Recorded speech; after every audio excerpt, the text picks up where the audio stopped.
But another group that it's quite difficult for today are husbands on Mother's Day.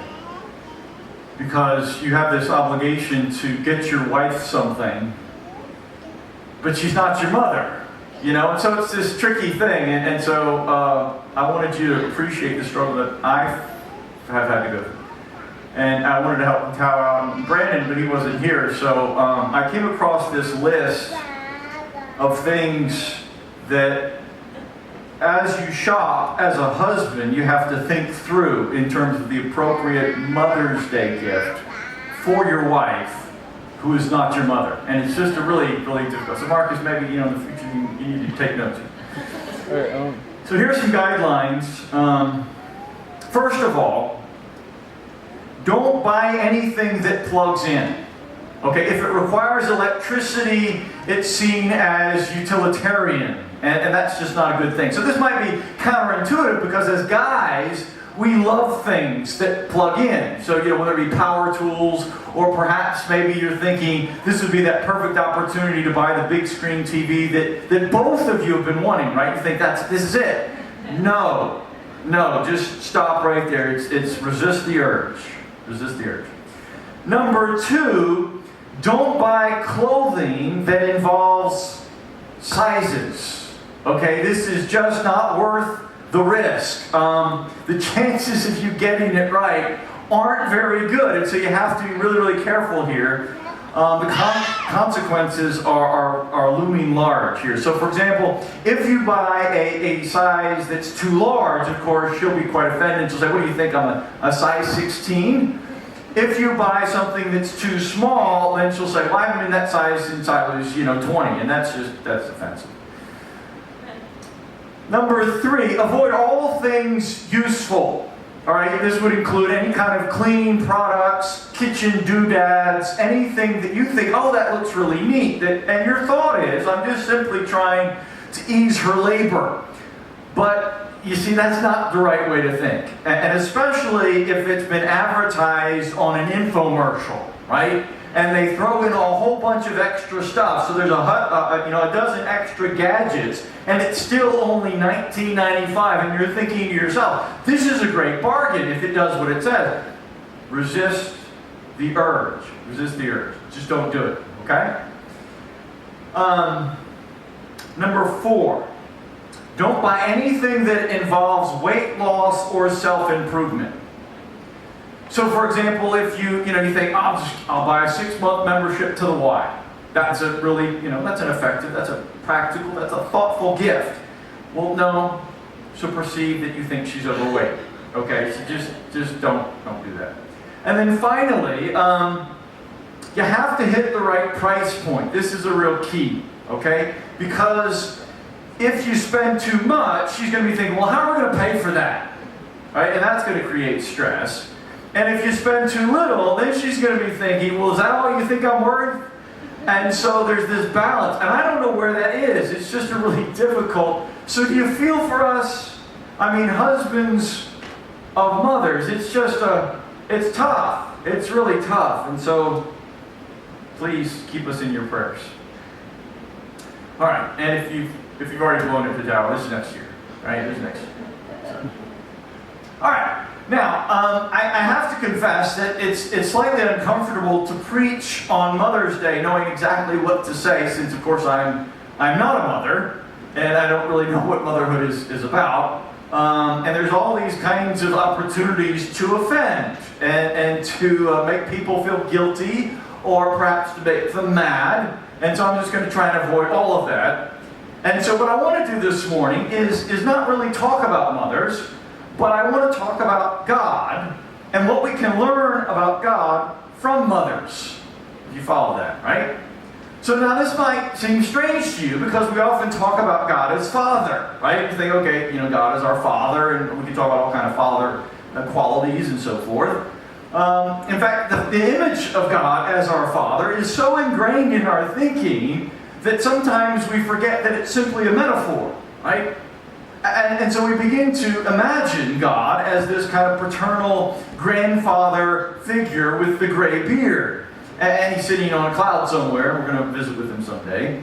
But you might recognize that the phrase Mother God can be quite misleading. When we say Mother God, people kind of think you're talking about paganism, and all these images come back about, okay, are we slipping into the the old ways again? But in truth, speaking of God as either Father or Mother is simply a metaphor, and it helps us understand the nature of our Creator. And it might surprise you to know that, of course, God is not limited to our categories of male and female. And we can see this in several places in Scripture. So one passage I wanted to remind us of was in Genesis 1. It says this: "Let us make human beings in our image, in our likeness, so that they may rule over the fish in the sea and the birds in the sky, over the livestock and all the wild animals, over all the creatures that move along the ground." So God created human beings in His own image. In the image of God, He created them. Male and female, He created them. So both men and women are in the image of God. And both of them reflect something about the nature of who He is. And our language, unfortunately, of course, is gendered, and we have to make choices. And so we only have so many options. There's a he, and there's a she, and there's an it. And so because it was a patriarchal world, they chose to talk about God as He. But we can't confuse the limitations of our language with the limitations of God. Right? So God is most often referred to using masculine terms, but there are a number of images, especially in Scripture, in the prophets, that talk about God as a mother. And so just to highlight a couple of those, in Isaiah 66:13, it says this: "As a mother comforts her child, so will I comfort you, and you will be comforted over Jerusalem." And then again in Isaiah 49, verses 14 and 15.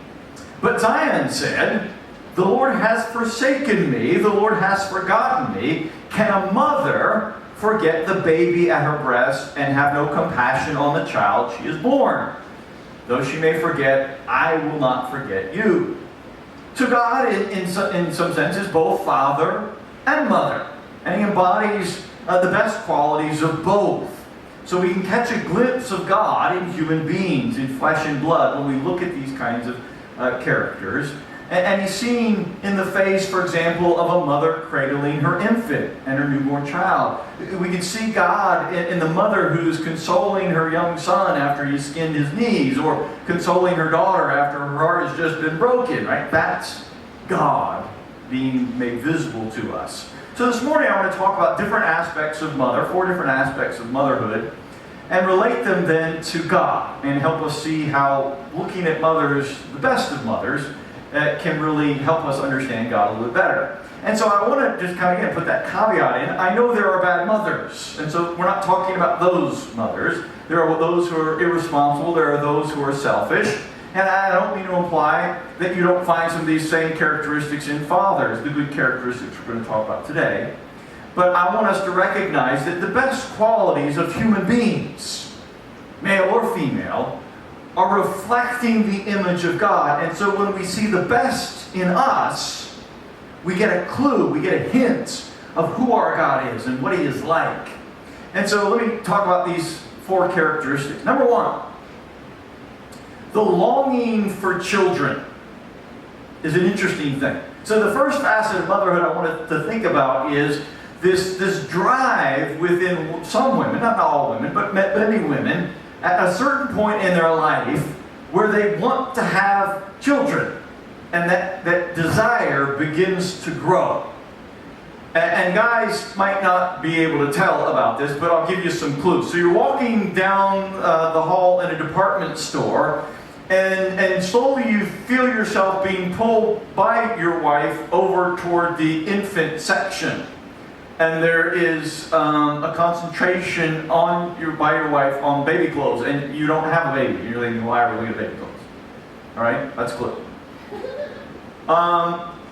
There is this pull every time she sees a newborn infant, and she goes up to that young mother and says, "Oh, can I hold your baby?" That's another clue. All right. So it's this powerful impulse, right? And I think it's felt most keenly, especially by those who have tried and are still unable to have children. And for those Mother's Day, again, a reminder that can be a very difficult time of dreams unfulfilled. But this powerful influence within her to create a child, within a woman to create something. And I've been told that this experience is often full of wonderment. You know, especially after they become pregnant, there's just this awe and wonder of the growing life that is within you, that you are about to produce life, a whole new individual. And I think this is given to you by God to balance out the nausea and the heartburn and the bloating. It's just kind of a balance effect. You know, you got positives with the negatives. And I think this feeling of amazement is expressed by Eve herself in Genesis 4:1. After giving birth to Cain, she says, "With the help of the Lord, I have brought forth a man." See, after recording the creation of the world by God, here is the first act of creation in which humans themselves participate with God. And this longing for children, I think, begins to give us a little bit of an insight into God's own heart and to help us understand why we are here in the first place. So let's think about that. God is a fully self-sustaining being. Doesn't need us. But He chose to create a world full of autonomous creatures. People made in His image who have the freedom to choose. And He's seeking a relationship with these creatures. He's humbling Himself to the point where He allows us to reject Him. And throughout the Scriptures we see God related to men and women as a parent is to a child. That God is our Father and He is our mother. We're not here as objects of His entertainment. We're not here as servants or slaves. We're here because He wants to be in relationship with us. He wants people who can commune with Him. Because God is a relational being. He might pour out His love upon us with great magnitude because He wants us to know how much He cares. Yet, like any parent with his child, that love is not always reciprocated. Sometimes the children stray far from the parents, and it breaks their hearts. And so it is with God. He is willing to take that risk. He creates beings who can reject Him, who can cause Him grief and pain. Yet we're here because His nature is to share Himself with others.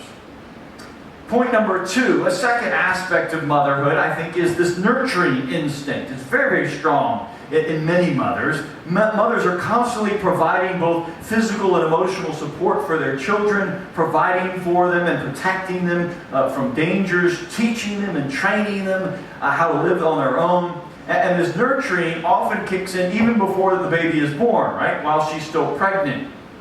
It's this kind of very instant that she recognizes there's a child growing in her. The clock starts ticking. And the nursery project begins. And woe to that husband who drags his feet on the nursery project because it must be completed on time. And it's kind of like the nesting bird who is setting up everything in preparation for the baby birds to come along. But that's just the beginning, because moms are always thinking about their children. They're anticipating their needs and their wants. You can always tell a mother with young children because they carry around the large bag. You know, they've got the diapers, and they got the extra diapers, and they've got the wipes, and then they got the juice box, and they got the little Cheerios, and then they got the medical almanac in there, to tell them if they scrape their knee what to do about that. And all that stuff they carry around.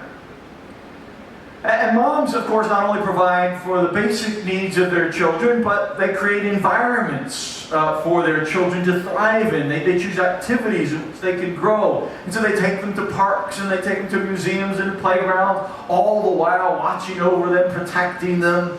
And I don't know if you've ever watched this at a park where you see the young mothers kind of sitting on the bench and the children are playing, and the children think sometimes that they're going to be able to get away with things, right? And so they kind of glance over to see if mom's watching, and mom seems to be happily talking away with her friend on the bench.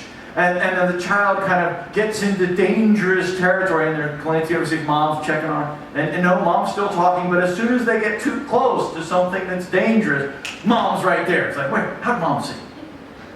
Mom's there, swooping in to rescue. Because she knows that that child needs protection. But as her children get older, mom doesn't necessarily always swoop in and rescue. Mother recognizes that sometimes children need to learn through their mistakes, and so she looks on knowing that pain is coming, but allowing her children to go ahead and make those mistakes and learn for themselves. In all of these images, we catch a glimpse of God. God is our constant provider. God gives us not only life, but sustenance. And there are times, of course, where God comes swooping in to rescue us, and there are other times where God lets us suffer pain because He knows that we need to learn from those mistakes. And so I think the image of God as a mother watching her children diligently is one that we need to reflect on and recognize how He cares for us. God has given us everything so that we can thrive, so that we can be truly alive. He's given us opportunities to use and take advantage of. Point number 3, this kind of third aspect of motherhood, is the disciplinarian, the corrector, the rule maker. And of course, fathers share in this role as well, but mothers, especially as the children are young, are very important in this aspect. Mom will always, of course, will not always be there to rescue her children, so she must train them to recognize danger, and this is by establishing proper and appropriate boundaries for little Johnny and little Susie, right? So if little Johnny reaches out his hand to touch something that is sharp or hot or dangerous, she will quickly snatch his hand away and maybe even give him a slight smack on the hand and a very strong no. And then the tears begin to come into Johnny's eyes, and he doesn't understand. Why was Mama so harsh with me? But it was for his own good. And it's even harder to set those boundaries when there's no immediate threat involved. And so, little Susie asks for another piece of candy, and Mom says no. And the little adorable bundle of joy begins to tear up, and the lip begins to quiver, and why can I not have another piece of candy? And they don't understand that there need to be appropriate and proper boundaries, that it's for their best. And that job doesn't stop as your children grow older. It only gets worse, of course. In fact, it's a lot easier, sorry to say this, when they are controllable as small children. You keep them within your sight. When they're teenagers, right? No, you can't stay out till 1 a.m. with your friends. No, you can't see that movie. No, you can't go to that party. And it seems like there's this endless string of no's that are creating a rift between you and your child, and they just see you as this rule maker, as the stodgy old parent who won't let them have fun. But you know what the dangers are, you know what they would get into, and you're trying to protect them, even if they don't appreciate that. And so it is with us and God, right? God makes rules and laws, but they're not arbitrary. He knows what is best for us, and so He's trying to keep us out of trouble. He's trying to steer us in ways that will be most helpful and beneficial. And sometimes we're like the teenagers rebelling against the parent, thinking that God is out to steal our fun and make us miserable. But what we need to see is that God has our best interest in mind. And the rules and boundaries that He creates are there for our benefit, not for our punishment. God asks us to do things that He knows will lead us to greater joy and fulfillment, and to avoid those things that will only lead to pain and suffering if we will just trust Him. The boundaries are there because He cares, because He knows what is best. He's trying to protect us, just like any parent would for their children. And then point number 4, the final aspect of motherhood I want to discuss, is love. Perhaps the most universal and the most profound. A mother's love for her children. In fact, this, of course, even supersedes the boundaries of humanity. You see it in the animal kingdom as well. This kind of protective instinct. And let me once again say that there are mothers who don't exhibit this, that there are mothers who have failed to communicate this adequately. But in general, mothers and mother figures give us a glimpse of God and who He is. Not that they're perfect, not that they've lived this out as well as He embodies this. Sometimes they've let us down. But in general, mothers love you no matter what. No matter what you've done. In most relationships in this world, we have to work to earn people's trust, to earn someone's heart, to earn that respect, to keep that relationship there. But mothers value us for who we are, and not because of anything that we've done. We're special to them because we're theirs. And they're kind of stuck with us. Right? Good or bad, they're stuck with us. And so she loves us because we're her children. And so some of my strongest memories of my mother growing up are the recognition that my mom was my greatest fan, and I didn't really appreciate it at the time of how much and how important that was. But if kids were picking on me at school, she would be the one who would pick me up and make me feel valuable. When I was feeling kind of self-conscious and inadequate, she would always believe in me. When I was feeling low, it was Mom who would help encourage me. And I never for a second doubted her love. I didn't have to. And I guess I didn't really at the time appreciate how valuable a gift that is. It's the ability of one human to love another without precondition, without sometimes even repayment. It is a love that it exhibits for us, I think, at moments, a glimpse of God, where we catch and see who He is.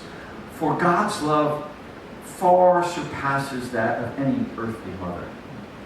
It's a love that does not waver, no matter what we might do, no matter how much we might disappoint Him, no matter how much we might stray. God is constant in His love for us.